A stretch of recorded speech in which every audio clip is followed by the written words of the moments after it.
Kita bersatu dalam doa. Ya Allah Tuhan kami, Allah yang maha baik, Allah pencipta langit dan bumi, Allah yang senantiasa mengasihi kami. Pada pagi hari ini kami datang menyembah Engkau dan memuliakan nama-Mu. Pada pagi ini juga ya Tuhan, kami mohon kiranya Tuhan yang berkasihan mengampuni akan segala dosa dan pelanggaran kami, agar supaya kami layak menerima berkat Tuhan. Bapa, pagi ini kami mohon kiranya Roh Kudus Tuhan curahkan mengurapi hati kami masing-masing, agar kami dapat menerima firman Tuhan yang akan disampaikan oleh Bapak Pendeta Saragi. Biarlah firman ini akan mengubah hidup kami, supaya kami semakin hari, kehidupan kami semakin sesuai dengan kehendak Tuhan.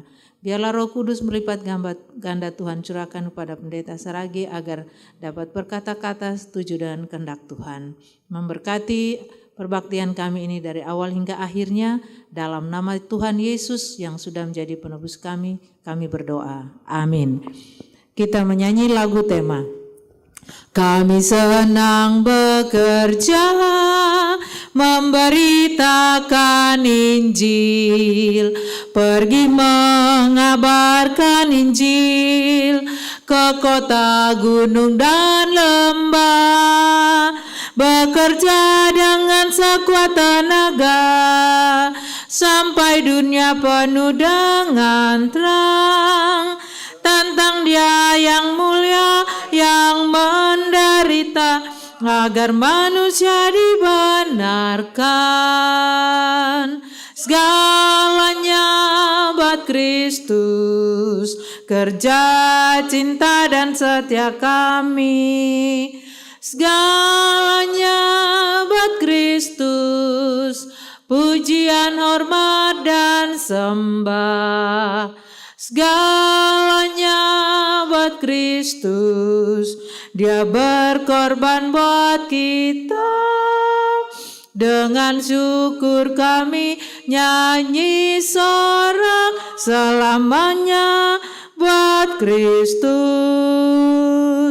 Segalanya buat Kristus, kerja, cinta dan setia kami. Segalanya buat Kristus, pujian, hormat dan sembah. Segalanya buat Kristus, Dia berkorban buat kita. Dengan syukur kami nyanyi sorak, selamanya buat Kristus. Baik, kita berdoa. Bapa di surga, terima kasih pagi ini kami boleh tiba di tempat ini untuk mengadakan penyembahan kepada Tuhan melalui renungan pagi kami. Tuhan tolong kami, urapi kami dengan roh-Mu. Bila mana kami membaca firman Tuhan dari Matius pasal yang keempat, kami boleh dikuatkan untuk kami boleh tetap setia di dalam kehidupan kami. Terima kasih Bapa, kami berdoa dalam nama anak-Mu, Yesus Kristus Tuhan kami. Amin. Selamat pagi saudara. Tentu kita berterima kasih kepada Tuhan pada pagi hari ini bila mana kita boleh hadir di tempat ini untuk kita membaca ataupun belajar firman Tuhan dari Injil Matius pasal yang keempat. Masing-masing kita boleh membuka Alkitab kita dari Matius pasal yang keempat. Kemarin pagi kita sudah mempelajari Matius pasal yang ketiga, di mana di akhir perikop pasal yang ketiga kita melihat bahwa Yesus dibaptiskan. Ada satu peristiwa yang sungguh sangat menakjubkan ketika Yesus dibaptis,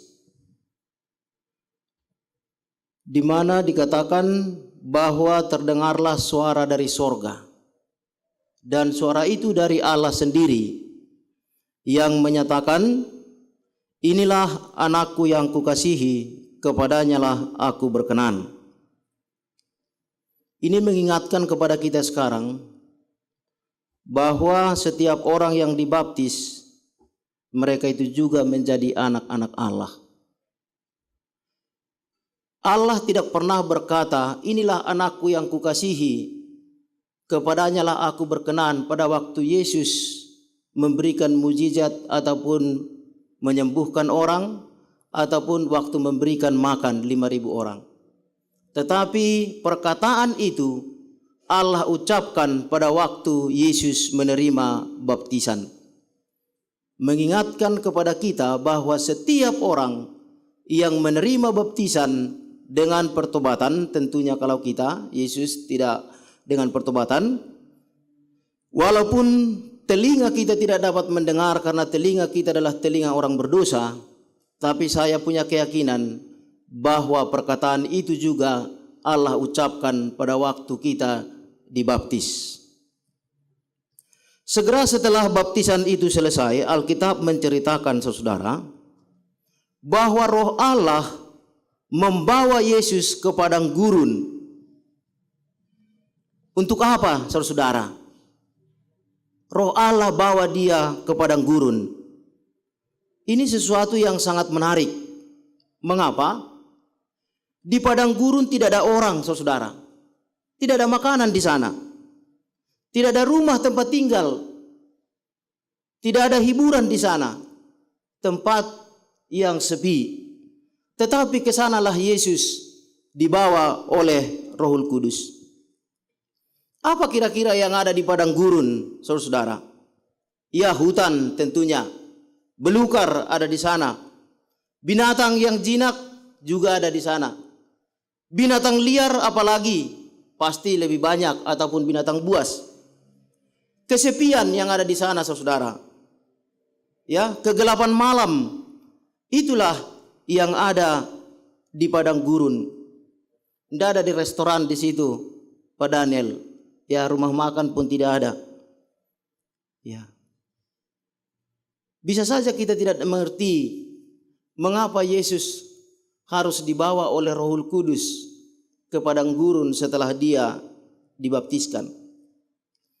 Tetapi yang pasti, saudara, Yesus dibawa oleh Roh Kudus ke padang belantara adalah bagaimana supaya Yesus mengasingkan diri. Di sanalah dia merenungkan tugas pekerjaan yang sangat besar. Di sanalah dia berdoa dan berpuasa selama 40 hari, 40 malam. Untuk mempersiapkan dirinya menempuh jalan pelayanan yang berlumuran darah bahkan kematian yang akan dia hadapi di hari yang akan datang untuk menyelamatkan kita manusia yang telah jatuh ke dalam dosa. Sebagaimana kita tahu, saudara, bahwa setan telah mengklaim dunia ini sudah menjadi miliknya setelah dia berhasil memperdaya Adam dan Hawa di Taman Eden jatuh ke dalam dosa. Dan setelah dia juga dapat melihat bahwa semua keturunan Adam hingga pada waktu Yesus lahir ataupun ada pada waktu itu juga sudah diperdaya oleh setan. Jadi setan sudah mengklaim bahwa dunia ini adalah miliknya, ya. Di dalam Matius pasal yang kedua kita sudah melihat Yesus lahir. Setan juga tahu Yesus lahir, saudara. Ya. Dan kelahiran Yesus membuat hati setan begitu sangat geram. Apalagi dia mendengarkan juga dan melihat bahwa orang-orang Majus, orang-orang yang tidak bersunat, yang dikategorikan juga adalah orang kafir, pada waktu Yesus lahir Merekalah yang memberitakan, menyiarkan berita tentang kelahiran Raja dunia itu ataupun Mesias itu. Tentu setan takut kalau kekuasaannya akan diambil alih oleh seorang yang baru lahir itu. Itulah Yesus Kristus. Itulah sebabnya ketika Yesus dibaptis, sebagaimana kita mengetahui merupakan awal pelayanan, karena itulah pengurapan bagi Yesus. Setan pun turut menyaksikan, saudara-saudara. Setan juga melihat kemuliaan baptisan itu dengan turunnya seekor burung hinggap di atas kepala Yesus, dan suara yang menyatakan, inilah anak yang kukasihi, kepadanya lah aku berkenan. Ada hal yang sangat menarik, saudara-saudara, dalam pencobaan kepada Yesus di padang gurun ini. Oleh karena Alkitab mencatat bahwa inilah pencobaan yang pertama yang Yesus alami. Dan dia dicobai dengan hal makanan ataupun selera. Setelah saya coba baca dan renungkan ayat ini, ternyata ini bukan kebetulan. Ya, ini bukan kebetulan pencobaan yang pertama buat dia. Oleh karena Adam dan Hawa, ya, yang mana kedua orang ini lahir dari tangan Tuhan, Khalik semesta alam, juga pencobaan yang pertama yang mereka hadapi adalah mereka dicobai dalam hal apa? Dalam hal makanan ataupun selera, saudara-saudara.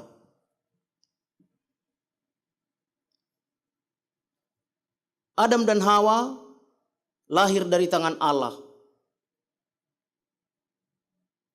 Kepada mereka diberikan satu kekuatan yang sempurna, baik secara fisik maupun secara rohani.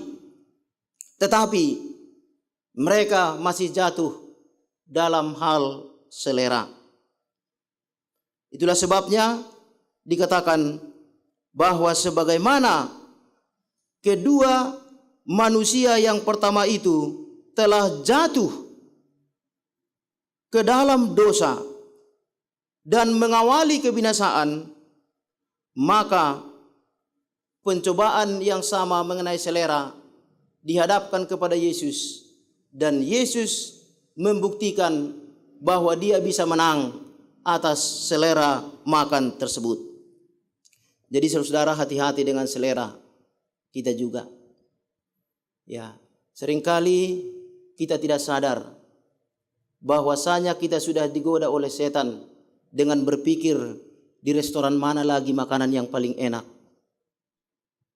Ya, atau kalau kita datang itinerary saudara-saudara, ketika ofisier departemen kompres daerah itu mengajak kita, Pak, di sana ada restoran yang sangat enak, kita makan ke sana. Ya, itu juga merupakan pencobaan saudara yang bisa datang kepada kita.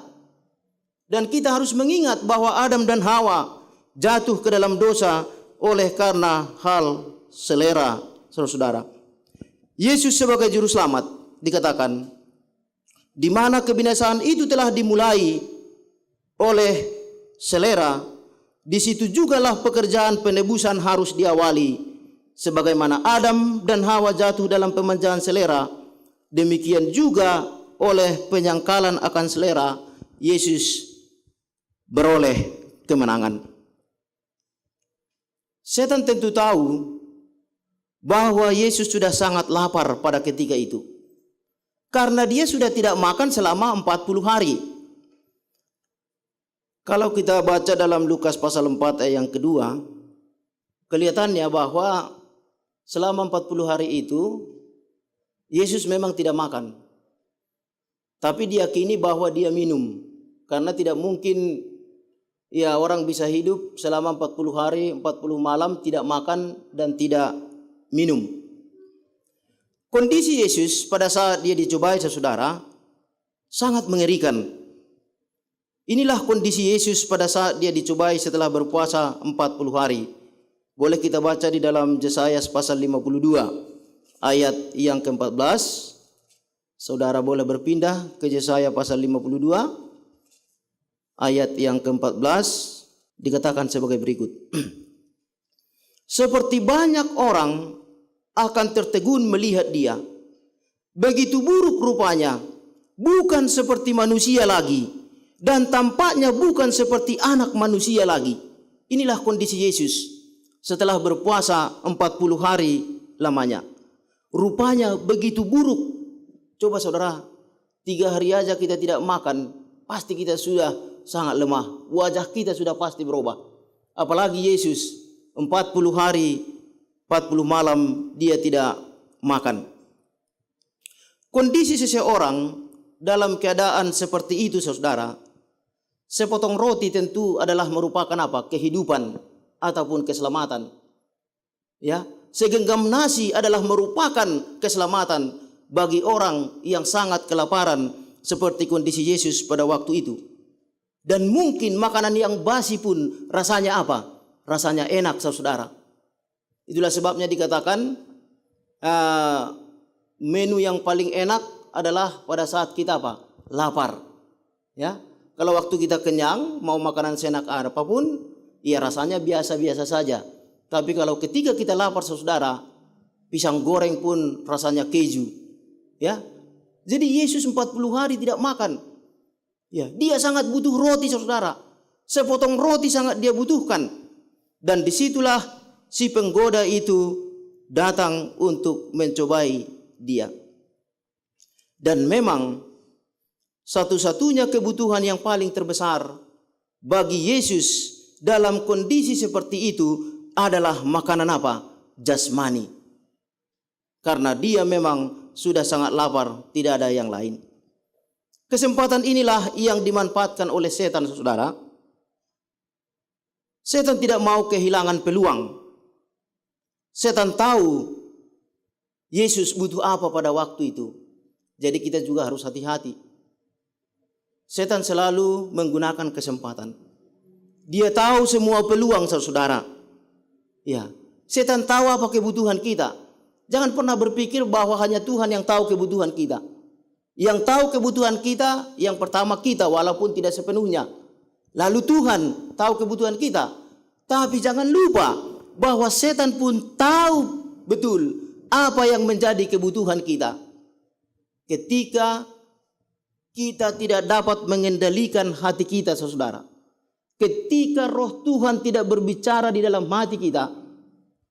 Jangan lupa setan menawarkan kebutuhan itu untuk kita bisa dapatkan.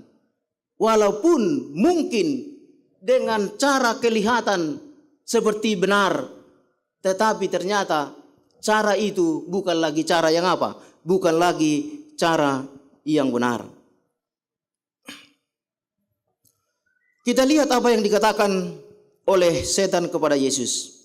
Jika engkau anak Allah, perintahkanlah supaya batu-batu ini menjadi roti. Bisa saja Yesus katakan, masakan Bapakmu biarkan kau sampai 40 hari tidak makan, dan lihat wajahmu begitu sangat ya lusuh, ya kamu begitu lemah, ya kamu sudah kurus, tidak berdaya, kamu sudah tinggal bersama dengan binatang-binatang selama 40 hari, 40 malam di sini. Bagimu ada puasa, kamu sudah lapar, itu ada batu-batu banyak di situ, kau bisa jadikan jadi apa? Roti. Benar, kalau Yesus mau, Yesus bisa lakukan itu saudara.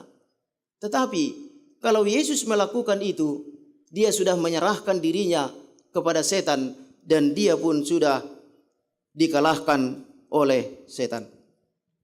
Tetapi jawaban yang lemah lembut dari Yesus saudara, bukan karena dia dalam kondisi lapar sehingga lemah lembut, tapi karena memang dia adalah orang yang lemah lembut. Dia katakan, ada tertulis, manusia hidup bukan hanya dari roti saja, tetapi juga dari setiap firman apa? Firman yang keluar dari mulut Tuhan. Saya berasumsi seperti ini saudara. Saudara setuju atau tidak, itu urusan kedua. Ya, sekiranya setan datang waktu itu pada Yesus, dia sudah bawa roti, lalu ditemui Yesus dalam keadaan lapar. Yesus, kau sudah sangat lapar. Saya ada bawa roti di sini, makanlah. Saya berasumsi saudara, karena puasanya sudah selesai 40 hari, saya berasumsi bahwa Yesus mau terima dan makan itu roti. Ya. Tetapi karena setan datang untuk mencobai dia. Nah, di mana Yesus sebenarnya dapat melakukannya, itulah sebabnya Yesus berkata dengan lemah lembut, ya, manusia hidup bukan hanya dari roti saja. Ini mengingatkan kita saudara, bagaimana supaya kita boleh selalu siap menghadapi pencobaan. Ada 3 pencobaan di dalam pasal yang keempat ini. Setelah Yesus dicobai oleh Yesus di padang gurun itu, lalu kemudian padang belantara itu, lalu kemudian setan membawa siapa? Yesus itu lagi ke bubungan bait suci dan menyatakan, jatuhkanlah dirimu, pasti malaikat-malaikat Tuhan sayang sama kamu. Pasti Tuhan akan perintahkan malaikatnya untuk menangkap kamu, kamu tidak akan cedera. Ya. Tetapi Yesus kembali katakan, ada pula tertulis, jangan engkau mencobai Tuhan apa? Tuhan Allahmu. Itu pencobaan yang kedua. Lalu pencobaan yang ketiga, setan pun membawa Yesus dikatakan ke satu gunung yang sangat apa? Yang sangat tinggi. Dan memperlihatkan seluruh keindahan kota itu. Ya. Tetapi kita dapat melihat bagaimana Yesus siap menghadapi pencobaan itu dan dia beroleh kemenangan. Rahasia Yesus dia menang adalah karena dia selalu bergantung kepada Tuhan di dalam kehidupannya. Adalah merupakan satu kebutuhan kita juga umat-umat Tuhan sekarang ini ataupun hamba-hamba Tuhan, bagaimana supaya kita selalu bergantung kepada kuasa Tuhan supaya dalam setiap pencobaan kita boleh menang. Dan satu nasihat dari kitab Yakobus saya ingin bagikan juga kepada kita untuk kita boleh menghadapi berbagai pencobaan di dalam hidup kita. Dinasihatkan untuk kita lakukan di dalam kehidupan kita sebagai umat-umat Tuhan di dalam Yakobus pasal yang keempat ayat 7 dan 8. Karena itu tunduklah kepada Allah dan lawanlah iblis, maka ia akan lari daripadamu. Mendekatlah kepada Allah dan ia akan mendekat kepadamu. Tahirkanlah tanganmu, hai kamu orang-orang berdosa, dan sucikanlah hatimu, hai kamu orang-orang yang mendua hati. Kita harus mendekat kepada Tuhan, saudara. Lawan iblis. Ya. Iblis itu dia tidak pernah diam, saudara. Dia tidak pernah tidur. Dan dia bekerja lebih giat dari kita, saudara. Karena dia tahu waktunya dikatakan sudah sangat apa? Sangat singkat. Jadi kita harus benar-benar mawas diri, menjaga diri kita. Tapi ingatlah, seperti apa yang dikatakan, bahwa kita tidak dapat melarang burung berterbangan di atas kepala kita. Tetapi kita dapat melarang burung untuk hinggap di atas apa? Di atas kepala kita.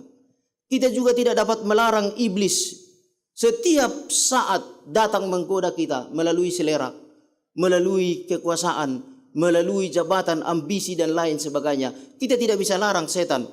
Tetapi kita dapat menjaga diri kita agar kita tidak dapat terpengaruh oleh godaan-godaan yang dibuat oleh setan itu kepada kita sebagai hamba-hamba Tuhan. Itu yang saya dapat lihat dari hal pencobaan dari Matius pasal yang keempat. Lalu kita melihat juga bahagian yang kedua, bagaimana Yesus tampil di Galilea. Dan juga yang ketiga, Yesus memanggil murid-muridnya yang pertama. Dan Yesus mengajar dan menyembuhkan banyak orang. Ya. Bagian yang ketiga, saya rasa ini sangat menarik juga. Dari ayat 13 hingga ayat yang ke-22. Yesus memanggil murid-muridnya yang pertama. Dia panggil saudara-saudara di sini. Ada beberapa orang murid, 12 murid. Tetapi di antara 12 murid itu, ada orang-orang yang bersaudara di sini. Simon Petrus bersaudara dengan Andreas. Lalu kemudian Yakobus bersaudara dengan siapa? Yohanes. Nah, seringkali kalau kita coba berikan komentar, terserah saudara juga katakan kritikan, terserah. Tapi saya katakan komentar. Ketika kita memberikan komentar, oh kenapa dalam satu conference harus ada orang 2, 3 orang, 4 orang bersaudara? Jawaban kita gampang saudara. Baca Alkitab. Yesus juga memanggil orang-orang yang bersaudara. Tapi ini semua kan tidak digaji nih saudara. Relawan semua ini. Tapi kalau kita sekarang, siapa kita ini relawan? Iya. Siapa kita ini relawan? Seperti murid-murid ini. Tidak ada. Nah jadi saya bagikan pengalaman sedikit saudara. Ada ponakan saya kandung tamat dari Unai, kependetaan. Saya bantu ponakan saya ini tamat dari Unai. Begitu tamat dari Unai, ditelepon saya. Tulang, saya mau bikin lamaran ke Jakarta. Teman-teman anjurkan begitu. Menarik kan? Oh, saya tulangnya. Ya, bagaimana hati seorang tulang kepada bere kalau orang Batak? Tapi saya katakan, jangan pernah buat lamaran ke conference. Teman-teman bilang melamar, tidak. Kemana Tuhan panggil, ke situ kau pergi. Oh begitu tulang. Iya. Dipanggil dia misionaris ke Sumatera Selatan 1 tahun. Lalu kemudian dipanggil ke Jawa Timur. Mungkin Pak Tatang tahu. Jawa Timur dia dulu di Singaraja. Pauli Sarji Purba. Ya, dia pergi ke Jawa Timur. Setelah 1 tahun di Singaraja, dipindahkan dia ke Lombok. Di Lombok tadinya PS bermasalah. Lalu dia katakan kepada saya, tulang, saya dipanggil ke Medan. Boleh saya ke Medan? Silahkan pergi ke Medan. 2 bulan kemudian di Medan setelah PS dia saudara. Dia telepon lagi saya. Tulang, ini ada penerimaan jadi pegawai negeri di Departemen Agama Bimas Kristen. Boleh saya melamar tulang katanya. Silahkan melamar. Lebih banyak yang kau bisa lakukan nanti di situ daripada kau jadi pendeta Advent, jadi gembala jemaat. Melamar dia saudara. Diterima dia. Sekarang 2 kali 1 bulan dia berkhotbah di gereja Protestan. Gereja-gereja kita beberapa sudah mendapat bantuan dari pemerintah. Termasuk gereja di kampung saya juga dapat bantuan dari pemerintah. Ya. Jadi memang saudara, kalau kita melihat perusahaan-perusahaan juga tidak ada seperti itu. Tapi kalau namanya relawan, mau semua ada di situ, ya tidak apa-apa. Ya, itu hanya komentar saya. Tetapi saya melihat di sini bahwa Yesus memanggil mereka-mereka ini. Mereka menjadi murid-murid Yesus. Memang benar ada yang bersaudara. Tetapi dalam pengertian saya bahwa murid-murid ini semua justru meninggalkan pekerjaan mereka. Dan mereka menjadi relawan, menjadi murid Yesus, mengabarkan Injil Tuhan. Lalu kemudian Yesus menyembuhkan banyak orang. Dan di sini juga mungkin ada pandangan nanti dari Pak Haplar sebagai kesehatan ayat 23 sampai ayat yang ke-25. Bagaimana Yesus menyembuhkan banyak orang. Yang kita adopsi juga dalam gereja kita. Kita buat charity clinic Pak ya. Pengobatan. Ya. Dan ada beberapa anggota jemaat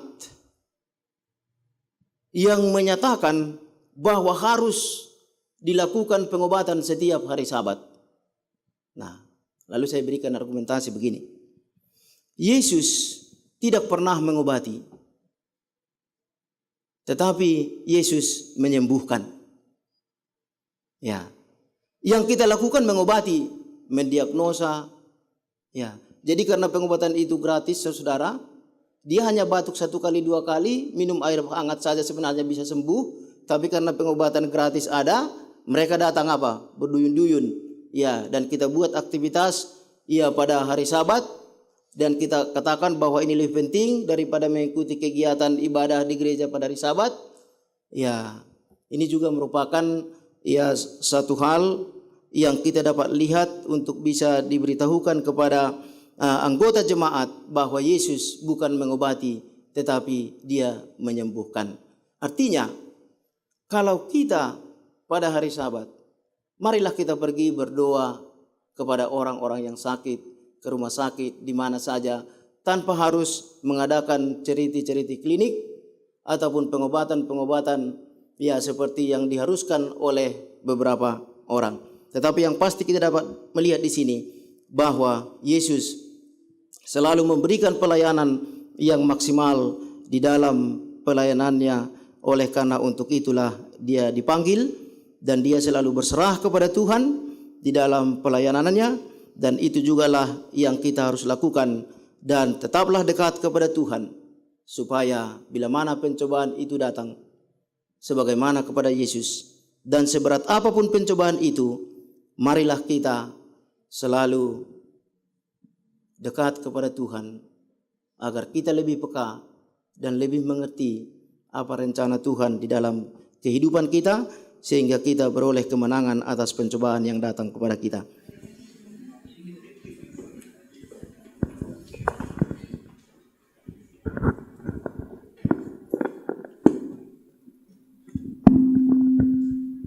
Berdoa.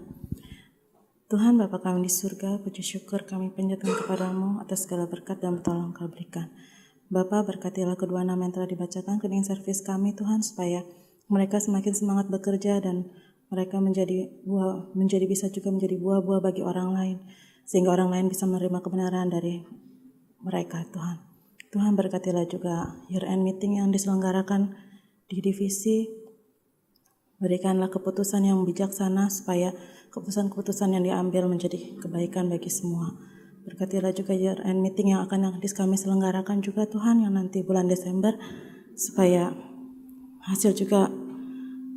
hasil-hasil yang diputuskan dapat menjadi berkat bagi semua. Tuhan, berkatilah juga,